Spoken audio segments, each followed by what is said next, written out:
I'm sick of these hodling. You can't do that. All you do is hodl. All you gotta do is hodl. They're going back to $25,000 for the rest of the year, so I don't know what the hell y'all gonna do. Well, it could go back to 25,000, but holding, praying for it to hit 300,000. No. There's nothing of that nature. Bitcoin's at 11,700. See you in 2020, buddy.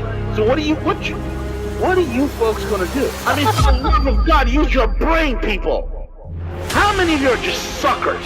Go join a room that teaches you how to trade. There's the word that shows you how it's done, that shows you the technical analysis, that shows you the fundamental analysis. Go look for that. I lost everything. I lost my kids' tuition. I lost my house. You're an embarrassment to your family. I will slap you. All I'm telling you folks to do is use your brain. Think for yourself. Empower yourself.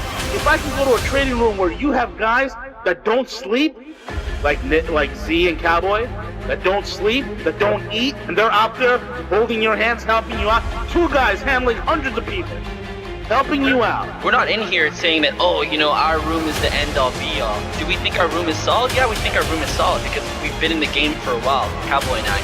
But, if you want to try out other rooms, if you want to go do other stuff and see firsthand what trading rooms are like. We have checked out other trading rooms, and you're going to be hard-pressed to find one that has the level of anything that we have. Buying like a Honda Civic versus a Lambo, guys. Your success is our success. I will slap you.